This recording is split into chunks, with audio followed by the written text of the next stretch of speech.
Así es, el reino de Dios. Hemos estado viendo las dos anteriores sesiones, el concepto de reino en un contexto pues secular del mundo y también lo que es el concepto de reino en lo que era para el pueblo de Israel. Hablábamos de cómo Israel pidió un rey, que el Señor le dijo a Samuel, tal es el rey que piden, pero diles de qué se trata tener un rey. Bajo los términos del mundo, van a quitarte a tus hijos, a tus siervos, te van a quitar tus cosas. El rey tiene poder sobre ti y tú tendrás que ser su siervo. En pocas palabras es lo que le dijo Dios a Samuel para que le dijera al pueblo, pero aún así el pueblo dijo, no importa, queremos un rey.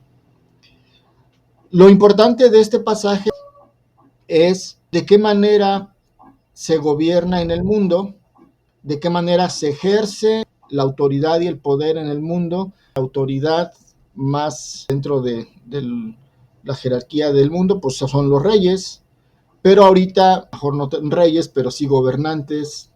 Es decir, toda aquella persona que posee autoridad está bajo los lineamientos de lo que es el ejercicio del poder de este mundo. Y todos ellos tienen que ver con opresión y con el servirse del poder de una manera injusta o de una manera egoísta. El ejercicio del poder en este mundo está enmarcado por esas condiciones o por esas características. Por eso le dice Dios a Samuel, diles todo lo que les va a pasar por tener un rey. Si quieren tener un rey, que lo tengan, pero diles cómo se va a comportar con ustedes. O sea, qué significa en los términos del mundo tener un rey. Y bueno, después nos brincamos al texto de Marcos 10, donde sus discípulos, Jacobo y Juan, los hermanos, ¿verdad? Los hijos de Zebedeo, le piden a Jesús, ellos puedan estar uno a su diestra y otro a su siniestra, ¿sí? Derecha e izquierda. Y vimos que eso significaba, de una manera así cruda y directa, queremos tener poder, queremos ser tus principales en el gobierno. O sea, ellos no entendían, ¿verdad?, el reino de Dios como lo venía anunciando Jesús, pero como se trataba de reino y de poder, decían, pues nosotros queremos estar ahí. No entendieron posiblemente lo que les quiso decir, pero eran sus padecimientos. Lo que para el Señor Jesús era ejercer una autoridad de rey, era tener que morir, y después lo dice en el siguiente versículo, ¿verdad? Porque el Hijo del Hombre no vino para ser servido, sino para servir y dar su vida en rescate por muchos. Les está diciendo, oye, si quieren estar a la altura mía, van a tener que padecer y van a tener que probar de lo mismo que yo voy a probar. Y los dos dijeron, sí, lo podemos hacer. Y les dijo, efectivamente, ustedes van a tomar del mismo cáliz que yo y del mismo bautismo que yo, pero no les puedo dar eso que me piden. Pero después de eso habla el Señor con todos los discípulos y les dice, oigan, entre los gobiernos de las naciones lo que hacen es señorearse y pues ser esa autoridad, ¿verdad? Ese autoritarismo que lo ven en los gobiernos y en los líderes, todo aquel que ejerce poder y autoridad. Dice, pero entre ustedes no va a ser así. Es decir, el reino que les propongo no tiene nada que ver con eso. Estoy haciendo un mini resumen de lo que hemos estado viendo.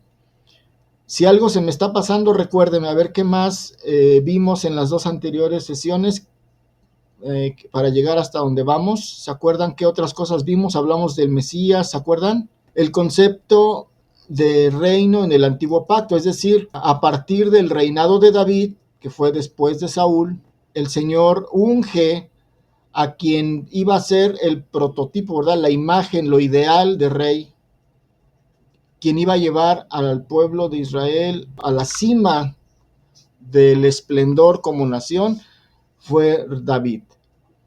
David era un hombre conforme al corazón de Dios, no era un hombre perfecto, también tuvo sus errores, pero tenía algo especial en su corazón que al Señor le agradó y lo hizo la figura ideal del reinado o de la imagen que iban a tener para su pueblo de un reinado.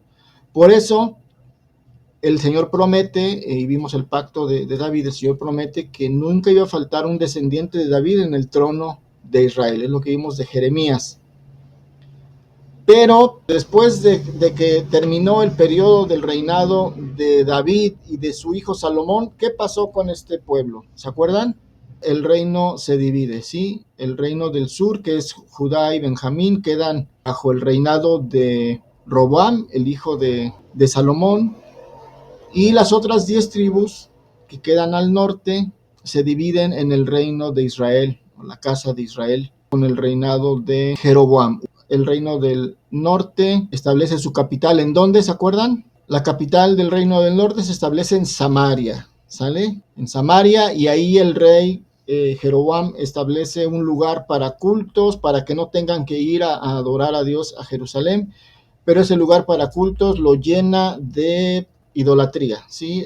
Es una perdición a nivel religioso para el pueblo de Israel, o sea, las tribus del norte, y pues quedan en poco tiempo, por ahí del año 721 me parece, el pueblo asirio llega a invadir, llega a destruir propiamente la nación. Ese pueblo se pierde, se desvanece, se desintegra, digamos, entre los demás habitantes de esa zona, y nunca más se vuelve a conocer de una nación, de un reinado, de un país, de un lugar, ¿verdad?, que se llame Israel, de esas 10 tribus, ¿sí? Y el reino del sur, la tribu de Judá, después es conquistada por los babilonios y se los llevan cautivos a Babilonia 70 años, después regresan, y ellos no se pierden, ellos conservan su identidad, se apegan a la ley de Dios como su más valioso tesoro. Es destruido su templo, quedan sin tierra, pero finalmente regresan y vuelven a reconstruir el reino, aunque bajo el poderío de la nación persa, pero tienen cierta autonomía. Y pues, en resumen, después de que cae el imperio persa, los griegos asumen ese poder sobre la zona de Judea, y aunque los dejan de alguna manera vivir con cierta libertad, pero siempre están sometidos, siempre están a la orden de ese reino. Y continúan bajo poderío y bajo la espada de los Ptolomeos, de los Seleucidas, y así se continúa, ¿verdad?, hasta llegar a los romanos, que es en la época de Jesús. Y en la mente del pueblo de Israel siempre está esa promesa de que un ungido de parte de Dios, o un Mesías, va a traerles esa libertad, esa independencia, va a regresar el esplendor del pueblo de Israel como el de la época de David. Entonces, en la mente de este pueblo, el Mesías es aquel que les va a traer un reino, pero terrenal, ¿no? O sea, un reino políticamente hablando, lleno de esplendor, de paz, es decir, de lo mejor que que recordaban que iba a suceder por las promesas y recordando el reinado de David. Ese es el reino prometido, ¿sí? Y cuando viene Jesús, obviamente no distinguen ese reino, se decepcionan en el mejor de los casos, ¿verdad? Dicen, es que esto no pensábamos que iba a ser así, y muchos no lo aceptan, muchos no creen en él, y algunos que reciben su mensaje, pues entienden y empiezan a captar otra idea de lo que es el reino. Acuérdense, el reino, el concepto de Dios parte desde la creación, desde antes de la creación de las cosas. El diseño de Dios para crear las cosas es a través de un proyecto que para Dios es su reino.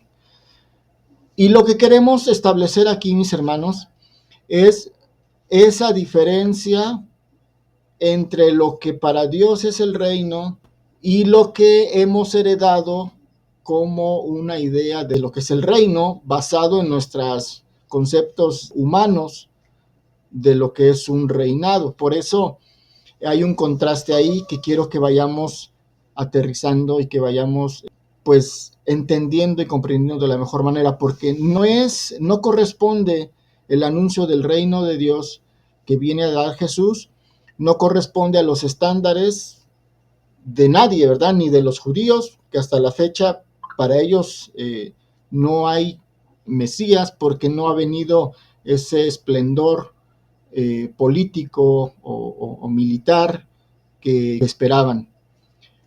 Entonces, quiero que vayamos comprendiendo qué es lo que para Dios es su reino y que vino a anunciar Jesús, y por qué nos cuesta trabajo tal vez entenderlo, por heredar, ¿verdad? Nosotros un concepto humano y un concepto, incluso bíblicamente hablando, un concepto como el que el pueblo de Dios esperaba. Este es lo que quiero que vayamos apuntando, no es tanto que aprendamos historia, aunque es bonito, la historia es bonito aprender y saber cómo fue todo, pero lo importante es que esa historia nos deja una enseñanza, un aprendizaje, y lo podemos comparar y contrastar con el mensaje de nuestro Señor Jesucristo, y eso es lo que quiero que vayamos viendo ahorita. El Señor Jesús hace un primer acercamiento de lo que es el concepto del reino de Dios cuando les habla a sus discípulos, donde ellos le piden, los hijos de Zebedeo, ¿verdad? Le piden tener poder en el reino, cuando venga con gloria y con poder, y les dice que no les es dado a él darles esa posición. Después los demás discípulos se enojan con ellos, no dice las razones, ¿verdad? Pero podemos entender obviamente que cómo es que le piden poder a ellos si ellos también querían poder, es decir, no querían que se les adelantaran. Híjole, eso yo lo quería para mí y me lo ganaste. Todavía no entendían. De hecho, en los 3 años que estuvo el Señor Jesús con ellos, no terminaron de entender lo que era el reino de Dios, sino hasta después que se fue el Señor Jesús y que mandó el Espíritu Santo. El Espíritu vino a cambiar sus mentes, vino a enseñar, tal como dijo el Señor Jesús, ¿verdad? Es conveniente que yo me vaya porque va a venir otro consolador y Él les va a recordar todo lo que les he dicho, y Él les va a enseñar y Él les va a traer un entendimiento mayor, ¿sí? Por eso el Señor no se apuraba, Él no le iba a dar tiempo a enseñarles todo, ni lograr que se transmitiera toda la enseñanza. En el Evangelio de Juan aparece que dice, bueno, todavía quiero decirles muchas otras cosas, pero no es tiempo, ¿sí? Ahorita no las pueden sobrellevar, así que el Espíritu vendrá a declararles todo aquello que ahorita se me queda pendiente. Y es a través del Espíritu, ya hablando de la iglesia después del Pentecostés, donde ellos empiezan a entender todo lo que el Señor les había dicho y que ellos no entendían. Y una de esas cosas, uno de esos principios es cómo funciona el reino de Dios con respecto a la autoridad, que es lo que más tiene relación con lo humano, ¿sí? Aquí había un conflicto también con la autoridad, porque ellos querían poder, y les dice el Señor en el verso 42, dice, sabéis que los que son tenidos por gobernantes de las naciones se enseñorean de ellas, y sus grandes ejercen sobre ellas potestad. Pero no será entre vosotros así. Es decir, el reino que yo traigo para ustedes no tiene nada que ver con ese sentido del poder.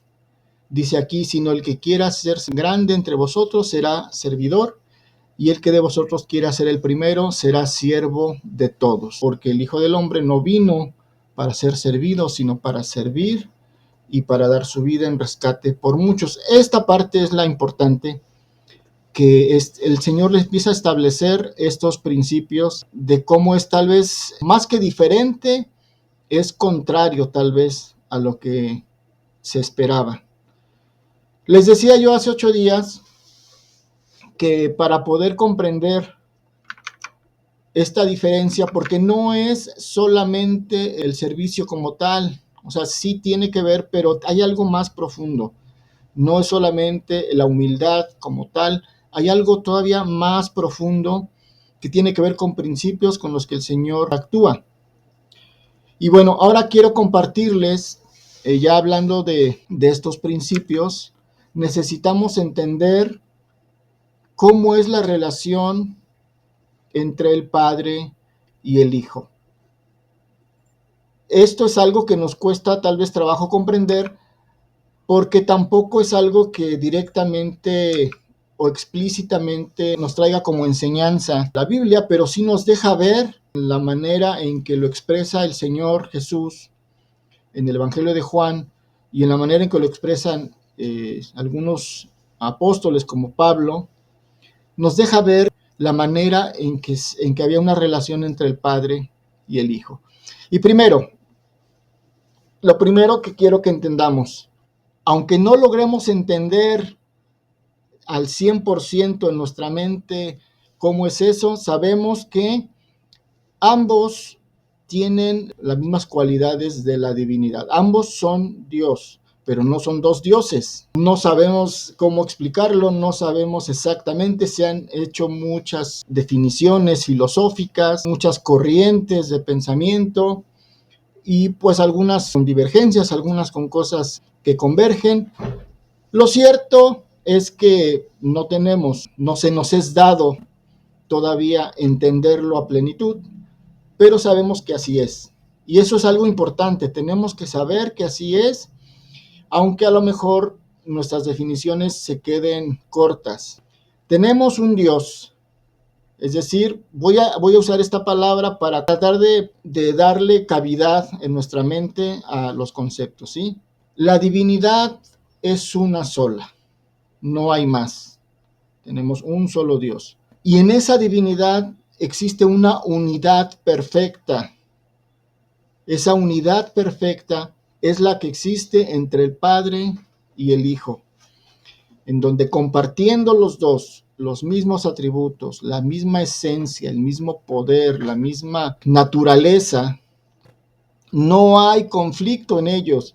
Imagínense en los términos humanos cuando hay dos líderes, ¿sí? En términos humanos eso es un anticipo de un fracaso, es una condena a muerte de algo en donde surgen dos líderes, en donde los dos tengan exactamente la misma prominencia o autoridad.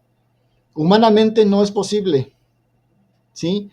Se puede sostener, estirar y aflojar y un poquito, pero a la larga suele romperse una vinculación en donde ninguno de los dos resalta sobre el otro, porque todos queremos resaltar las genialidades, ¿no? Por ejemplo, en la música, donde los genios eran dos, los compositores y los músicos y los arreglistas, y había dos cabezas ahí que por mucho tiempo funcionó y fue una genialidad esa armonía que se dieron, pero tarde o temprano los choques no se hacían esperar, hasta el punto en que fue irreconciliable el continuar dos cabezas. Podemos recordar y irnos atrás, y humanamente dos cabezas geniales o dos autoridades en el mismo nivel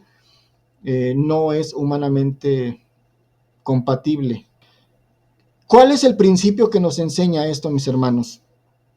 El reino de Dios actúa bajo principios que la dinámica humana no solamente no conoce o desconoce, sino que no acepta, las rechaza el mecanismo de cómo se funciona, porque humanamente el ser humano tiene otra manera de comprender. Dice el Señor, ¿verdad? Mis caminos no son vuestros caminos. El Señor tiene otra manera de actuar y otra manera de hacer las cosas. Entonces, la relación entre el Padre y el Hijo. Vamos a ver, primeramente, el Hijo, ¿verdad?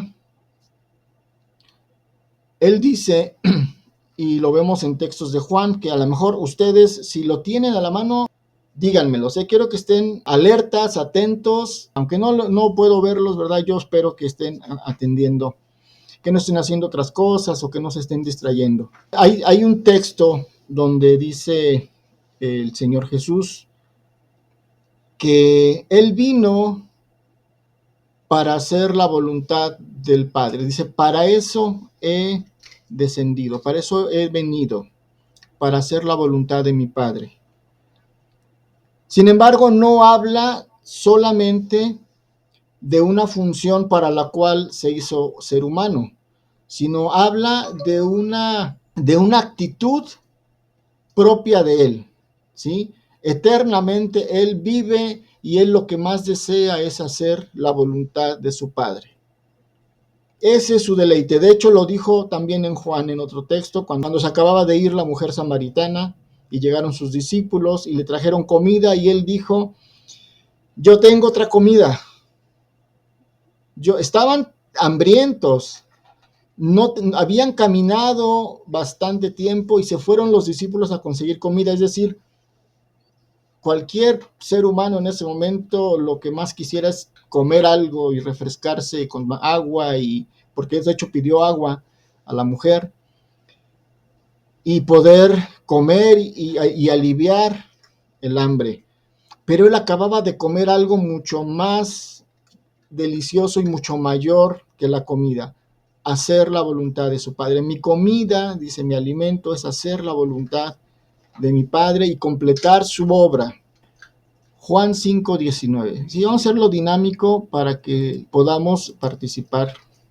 De cierto os digo, no puede el Hijo hacer nada por sí mismo, sino lo que ve hacer al Padre, porque todo lo que el Padre hace, esto también lo hace el Hijo, Amén. de igual manera.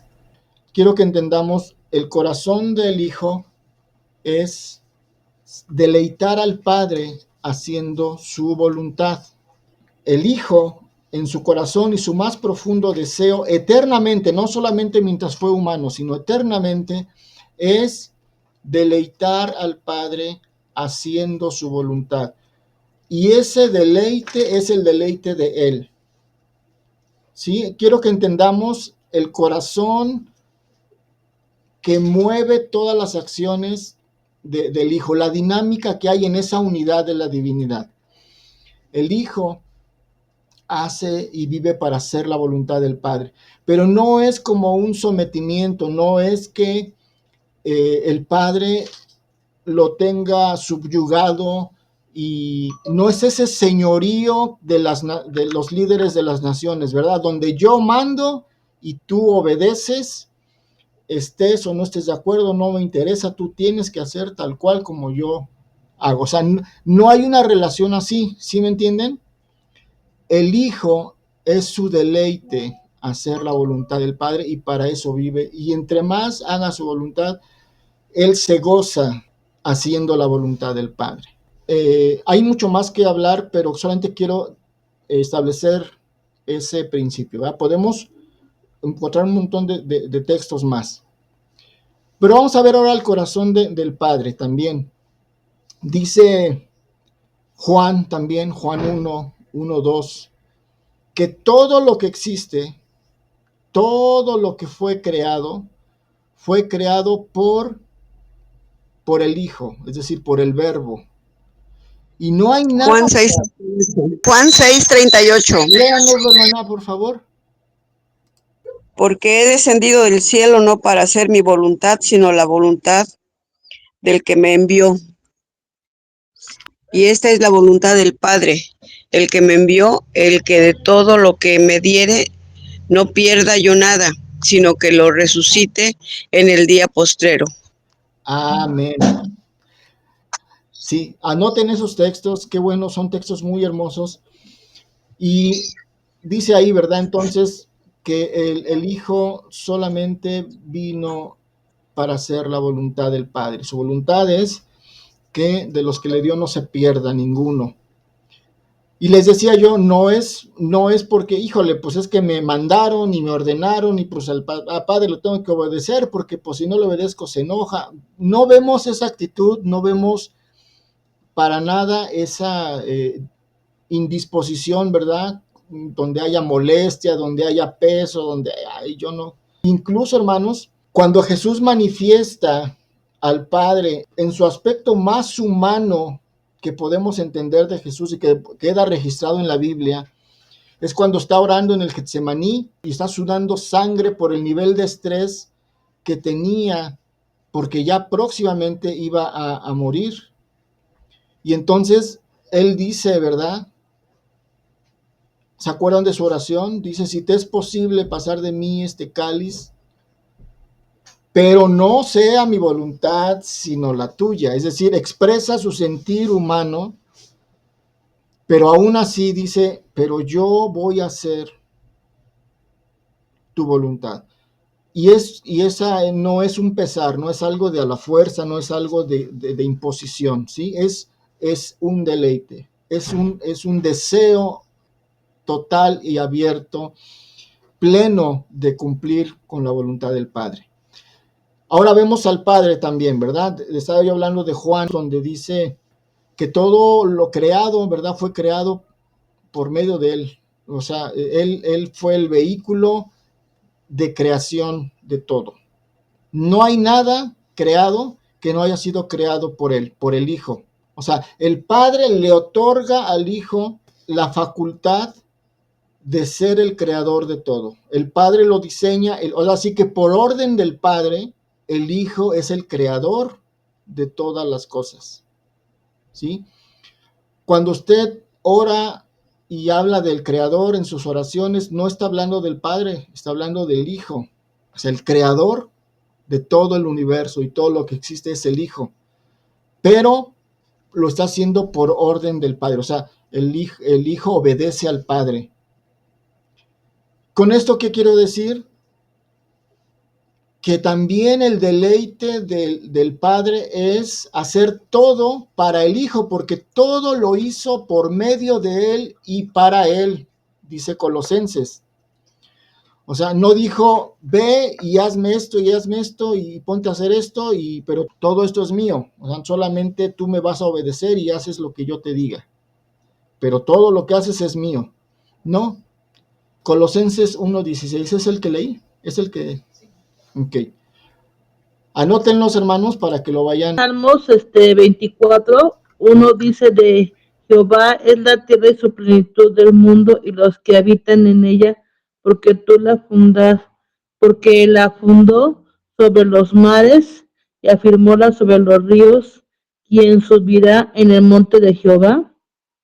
¿Quién estará en el lugar de su santidad? El limpio de manos y puro de corazón.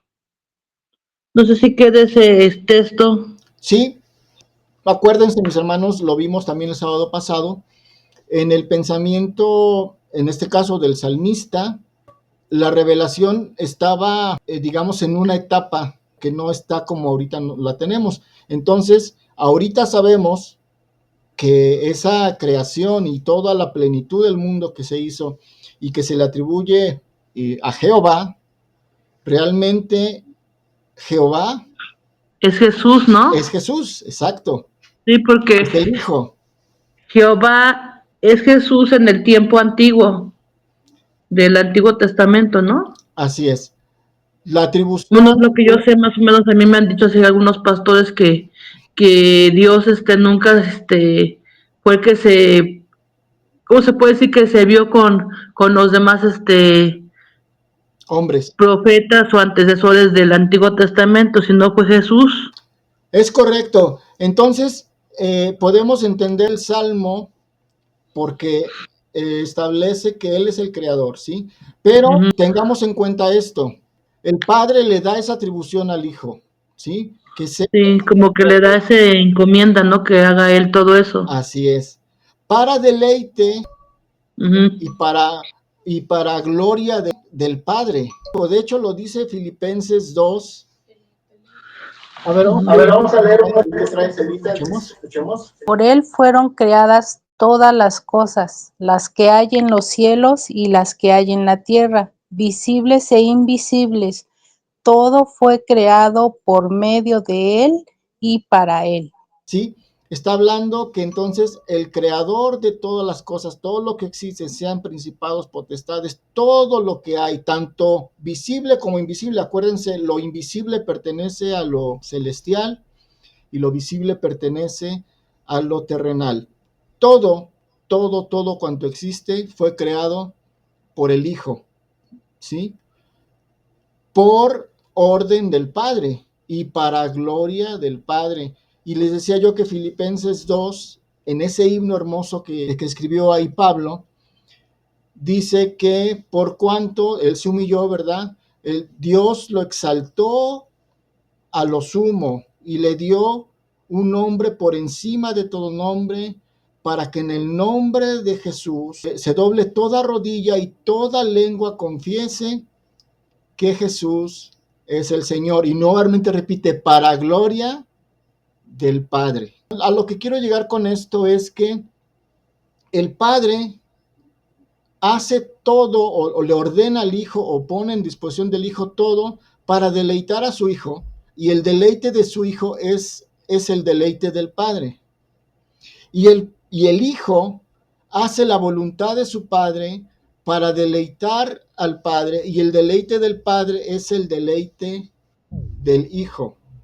¿Sí? Ambos hacen todo para el otro, ¿sí? El Hijo hace todo para el Padre y el Padre hace todo para el Hijo, y ambos se deleitan en ello. Es decir, nadie busca lo suyo, nadie busca algo para sí mismo, sino que ambos se deleitan en el deleite del otro, ¿sí? Esto es bien importante, mis hermanos, porque este es un principio del reino de Dios. Filipenses 2:6. Gracias, Marecita. Filipenses 2:6. El cual, siendo en forma de Dios, no estimó el ser igual a Dios como cosa a que aferrarse, sino que se despojó a sí mismo, tomando forma de siervo, hecho semejante a los hombres. Amén. Gracias, hermana. Amén. Sí, también tiene que ver esto porque de lo que estamos hablando ahorita es que en este caso el Señor Jesús, el Hijo, renunció a una posición que tenía. Y esto, cuando alguien tiene poder, mis hermanos, humanamente hablando, ¿quién va a voluntariamente renunciar a su poder? Quiero hacer el contraste entre una mentalidad humana y una mentalidad o los principios en los que se mueven y cómo coexiste la divinidad, que es el Padre y el Hijo. Les dije, esto es bien importante comprenderlo, porque este es el principio que rige todo el proyecto del reino de Dios, ¿sí? Si entendemos la relación y la armonía que hay entre el Padre y el Hijo como algo no propio de ellos, sino algo que quiere extender hacia nosotros, vamos a entender el fundamento de todas las cosas que el Señor nos intenta enseñar, pero que muchas veces como humanos no las comprendemos. Ora el Señor al Padre, orando por todos aquellos que están creyendo y también por los que van de creer por la palabra de estos que están creyendo, ¿sí? Es decir, por nosotros. Y dice, para que ellos sean uno. Y fíjense bien, mis hermanos, la unidad del Padre y el Hijo consiste en esta armonía. Por eso son uno, porque el deseo del uno es el deseo del otro, y el deleite de uno es el deleite del otro, y hacer la voluntad de uno es la voluntad del otro. ¿Sí? El Señor Jesús vino a hacer la voluntad de Dios, pero la hizo su voluntad, ¿sí? Y hace todo lo que el Padre le dijo porque lo asumió como propio. Y entonces le está diciendo que así como nosotros somos uno, es decir, así como funciona esta unidad, esta armonía, y por lo cual vivimos en una unidad perfecta en donde no puede haber ninguna división, ningún pensamiento egoísta. Juan 17:3. Gracias, Marecita. Dice, así como somos uno tú y yo, que así también sean uno ellos conmigo, o sea, entre nosotros como hijos de Dios, que lleguemos a esta unidad para que así también puedan ser uno con Él, con el Hijo, ser uno con el Hijo, y como el Hijo es uno con el Padre, dice, y así seamos uno con nosotros, dice el Señor Jesús. Vamos a ver el texto que nos mandó Marecita. Juan 17:21. Muy bien, Mana. ¿Lo puede leer? Sí. Adelante. Para que todos sean uno, para que todos sean uno como tú, oh Padre, en mí y yo en ti, que también ellos sean uno en nosotros, para que el mundo crea que tú me enviaste. Amén. Amén. Fíjense bien lo que está diciendo ahí. Estamos hablando, primero quisimos establecer cuál es la unidad entre el Padre y el Hijo, para que entendamos el fondo. No estamos hablando de algo teológico y la sustancia, y qué es la sustancia, y que si son la misma. O sea, eso ahorita no lo podemos abordar. Pero ¿qué produce esa unidad? Bueno, produce una armonía y produce una cohesión en donde no puede haber división, no puede haber separación. Ellos son uno en ese sentido porque anhelan lo mismo y porque el deleite de unos es el deleite del otro. Ya lo mencioné. Pero fíjense que está diciendo, así como tú y yo somos uno, en ese sentido, bueno, en todos los sentidos, pero quiero especificar este sentido, dice, así que ellos sean uno conmigo y obviamente sean uno entre ellos mismos. Lo que está pidiendo el Señor, o sea, lo que está pidiendo para nosotros, mis hermanos, es que podamos, así como el Hijo renuncia a su propia individualidad, por decirlo así, para unirse a la voluntad de su Padre y deleitarse en ello. O sea, no es un peso, no es algo, no es un sacrificio, no es algo que esté lamentando, sino es un deleite. Que de la misma manera nosotros seamos uno con Él. ¿Sí? Este es un fundamento del reino de Dios, y por eso, mis hermanos, el ejercicio de la autoridad en el reino de Dios no tiene nada que ver con el ejercicio de la autoridad en el reino humano, ¿sí? El Señor no ejerce como soberano y como rey de todo y como el ser supremo, no ejerce un reinado en el sentido de autoritarismo, es decir, como a veces también nosotros tenemos el concepto del reinado de Dios, un rey con su corona por encima de toda la creación, donde todo funcione bajo su voluntad, pero porque Él es el que manda, porque Él es el que ordena. Ese no es la idea que nos está dando. La idea que nos está dando precisamente lo que dijo Jesús a sus discípulos, ¿verdad? Yo, el Hijo del Hombre, ha venido no para ser servido, sino para servir y dar su vida en rescate por muchos. El mismo Dios, a través de su Hijo, vino a darse en servicio por nosotros, ¿sí? La autoridad que sale de ese ejercicio del poder es una autoridad mucho más eficiente que el autoritarismo humano.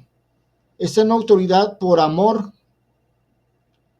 pero también es una autoridad en donde el mismo Señor se hace parte de nosotros, porque hemos entendido que su Espíritu nos da la facultad para poder hacer su voluntad. Entonces, Dios mismo produce hacer su voluntad en nosotros.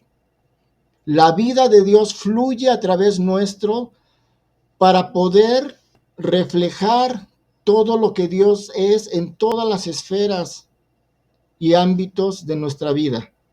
Por eso dice el texto, para que el mundo crea que tú me enviaste.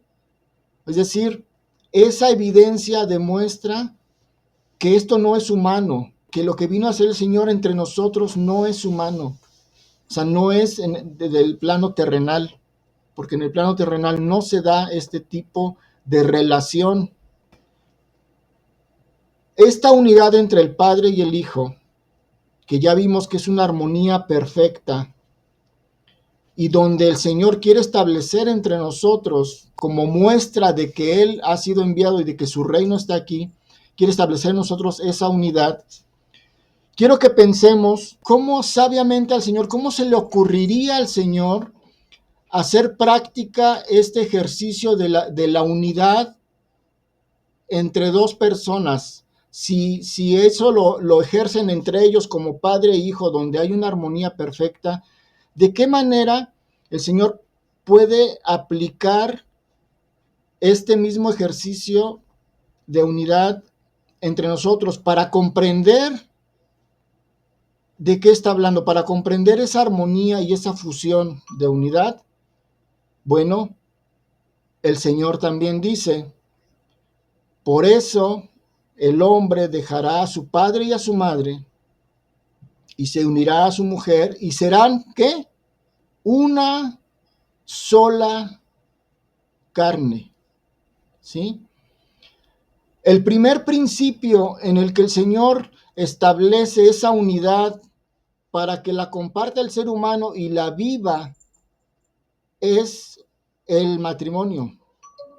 ¿Se acuerdan que les dije, estábamos hablando sobre el Hijo, y donde obedece y hace todo porque ese es su deleite, porque es lo que quiere, porque es lo que anhela? Y el Padre no se enseñorea sobre el Hijo, sino al contrario, todo lo hace para Él. Su razón de ser es deleitar al Hijo. Esto, hermanos, nos da un Génesis, gracias Marecita, Génesis 2:24 es el texto que leí. Esto nos da una pauta, mis hermanos, para entender qué quiere Dios provocar, qué experiencia quiere Dios que vivamos a través de la institución del matrimonio. ¿Cómo es posible que dos personas pueden experimentar ser una sola? ¿Cómo es posible que haya un ejercicio no de autoritarismo, sino un ejercicio de armonía? Porque el Padre y el Hijo, ¿verdad? No pierden el piso de lo que son. O sea, el Hijo es Hijo y está sujeto al Padre. Y el Padre es Padre y está por encima del Hijo, pero no en un sentido de superioridad, sino es un orden que Él establece, pero ese orden no tiene que ver como en las jerarquías humanas, que es para señorear y para pisotear y para ponerse por encima. En todos los niveles donde hay autoridad, el nivel humano, el nivel de gobierno humano lo corrompe, incluso en el nivel familiar o de pareja. ¿Por qué? Porque estamos acostumbrados a un gobierno humano. Y el reino de Dios trae un orden completamente diferente, donde el ejercicio de la autoridad no viene en el sentido humano, sino en el sentido de la relación entre el Padre y el Hijo, que es el que quiere duplicarse en nosotros. La oración de Señor Jesús, que tu reino venga a nosotros, viene acompañado con la frase, que tu voluntad se haga en la tierra así como se hace en el cielo. Así como funciona la autoridad en el cielo, así quiere que funcione en la tierra. Y cuando hacemos que funcione en la tierra como funciona en el cielo, estamos trayendo el reino de Dios. Voy a dejar hasta aquí, ya son las 9:05, mis hermanos, pero yo espero que podamos avanzar en esta idea. Quédense con el pensamiento de lo que estamos viendo, porque el establecimiento del reino de Dios es algo sin precedentes que no tiene igual en lo humano. Es completamente divino, pero aterrizado entre nosotros. Y yo espero que haya podido ser claro. Si hay dudas, pues igual nos las puedan compartir. Pero vamos a continuar viendo en la siguiente semana qué es esto del reino de Dios y cómo se hace presente y cómo se puede ver entre nosotros. Vamos a terminar, hermanos. Quiero que vayamos, que oremos, que terminemos con una oración. Bendito Dios, Padre nuestro.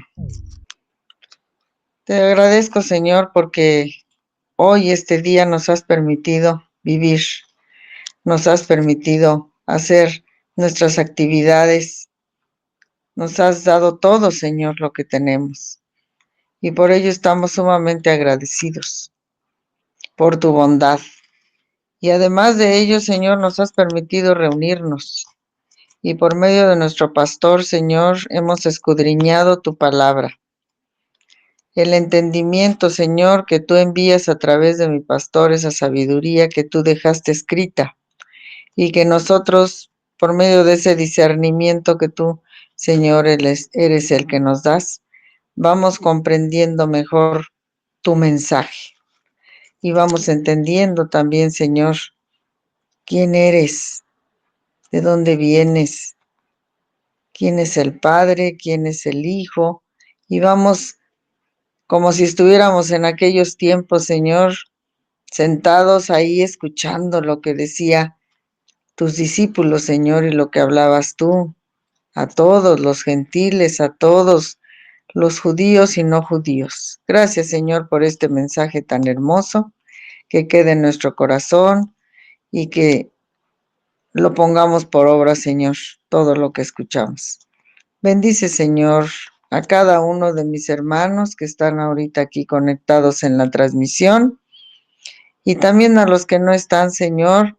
Sus razones tienen, sus situaciones no les permiten a lo mejor estar aquí, pero sabemos, Señor, que tienen una fe en ti muy grande. Que tengamos todos un bendecido descanso para mañana iniciar nuestras labores. Si tú bien así lo tienes, Señor, darnos un día más de vida. Gracias por todo. En el nombre precioso de nuestro Señor Jesucristo. Amén.